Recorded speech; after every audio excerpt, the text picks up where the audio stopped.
मे मासर उदुदिया खरारे घर छाड़ी मु बाहरी जाइଥିଲି ୟୁରୋପ ଯିବା ପାଇଁ। ଘରୁ ଆସି ପହଞ୍ଚି ଯାଇଥିଲି ବ୍ରହ୍ମପୁର ରେଳ ଷ୍ଟେସନ। ସେଠୁ କିଛି ସମୟର ଯାତ୍ରା ପରେ ସିଧା ଆସି ପହଞ୍ଚିଗଲି ବିଶାଖାପାଟଣା ରେଲୱେ ଷ୍ଟେସନ। ରେଲୱେ ଷ୍ଟେସନରୁ ବାହାରକୁ ବାହାରି ଉବର ବୁକ୍ କରି ସିଧା ପହଞ୍ଚି ଯାଇଥିଲି ବିଶାଖାପାଟଣା ବିମାନ ବନ୍ଦରରେ। ଯେମିତି ଏୟାରପୋର୍ଟ ଭିତରେ ଏଣ୍ଟ୍ରି ମାରିଲି ଆତ୍ମାକୁ ଟିକେ ବହୁତ ଶାନ୍ତି ମିଳୁଛି। ଏୟାରପୋର୍ଟର ଯାହା ଥଣ୍ଡା ଥଣ୍ଡା ଦେଶୀ ପବନ ପହଞ୍ଚୁ 2-5 ମିନିଟ୍ ରେଷ୍ଟ କରି ଲଗେଜ ଭୂମିରୁ ମୁକ୍ତି ପାଇବା ପାଇଁ ପହଞ୍ଚି ଯାଇଥିଲି ସିଧା ବୋର୍ଡିଂରେ। ବୋର୍ଡିଂର ନିୟମ କାନୁନ ମାନି ଅଲରେଡ଼ି କିଛି ଯାତ୍ରୀ ପହଞ୍ଚି ଯାଇଥିଲେ ଦେଖିପାରୁଥିବେ ବୋର୍ଡିଂ ପାଇଁ। ମୁଁ ବି ଚୁପଚାପ ବ୍ୟାଗ୍ ଧରି ସୁନା ପିଲା ଭଳିଆ ପହଞ୍ଚି ଯାଇଥିଲି ତାଙ୍କ ପଛରେ। କିଛି ସମୟ ଶୃଙ୍ଖଳାର ସହିତ ଲାଇନରେ ଛିଡ଼ା ହେଲା ପରେ ଆସି ଯାଇଥିଲା ମୋ ପାଳି। ମୁଁ ସିଧା ଯାଇ କାଉଣ୍ଟରରେ ପହଞ୍ଚିଥିଲି ଆଉ ସେମାନଙ୍କର ରିକ୍ୱାରମେଣ୍ଟ ହିସାବରେ ମୁଁ ମୋର ଡକୁମେଣ୍ଟ ଶୋ କରି ମୋର ଚେକିଂ ପୁରା କରିଦେଇଥିଲି।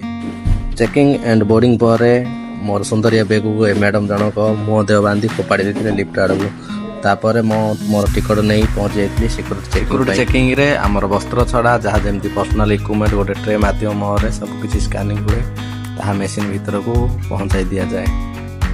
ସିକ୍ୟୁରିଟି ଚେକିଂ ପରେ ମୁଁ ପହଞ୍ଚି ଯାଇଥିଲି ମୋର ଫ୍ଲାଇଟ୍ର ଗେଟ୍ ଚଢ଼ି ଉପରକୁ ଗଲା ପରେ ମୋତେ ମୋର ଶୋଷ ଲାଗିଯାଇଥିଲା। ଯେହେତୁ ମୋ ପାଖରେ ପିଇବା ପାଇଁ କିଛି ୱାଟର ବୋଟଲର କିଛି ବି ବ୍ୟବସ୍ଥା ନଥିଲା ତ ଏୟାରପୋର୍ଟରେ ମୁଁ କହି ରଖୁଛି ଏମିତି ପିଇବାକୁ ହୁଏ ଯଦି ଆପଣଙ୍କ ପାଖରେ କିଛି ପିଇବାର ପାଇଁ ସୁବିଧା ନଥାଏ। ତାପରେ ମୁଁ ପହଞ୍ଚି ଯାଇଥିଲି ଫ୍ଲାଇଟ୍ ଭିତରକୁ। ବିମାନ ଭିତରେ ପ୍ରବେଶ କଲା ପରେ ଆନନ୍ଦରେ ସହ ମୁଁ ମୋର ଆସନ ଗ୍ରହଣ କରିଥିଲି। ତାପରେ ଏୟାର ହୋଷ୍ଟେସ୍ ଆସି ଫ୍ଲାଇଟ୍ ରିଲେଟିଭ୍ କିଛି ଜ୍ଞାନ ଦେଇଥିଲେ। ତାହା ଶୁଣି ଆମର ଫ୍ଲାଇଟ୍ ଆଗମନ କରିଥିଲା ହାଇଦ୍ରାବାଦ ଆଡ଼କୁ। ହାଇଦ୍ରାବାଦରେ ଓହ୍ଲାଇ ସୁନ୍ଦରିଆ ଏୟାରପୋର୍ଟଟାକୁ ଦେଖି ମନ ଖୁସି ହୋଇ ମୁଁ ଟିକେ ବୁଲାବୁଲି କରିଥିଲି ଯେହେତୁ ହାଇଦ୍ରାବାଦ ଏୟାରପୋର୍ଟ ମୋ ପାଇଁ ପ୍ରଥମ ଥିଲା। ତାପରେ କିଛି ସମୟ ଏତେ ସୁନ୍ଦର light view and water dance ଦେଖି ମୋ ମନ ବି ବଳେଇଥିଲା। କିଛି ଭିଡ଼ିଓ ଆଣ୍ଡ 2-4ଟା ଫଟୋ ଉଠାଇ ନେଇଥିଲି।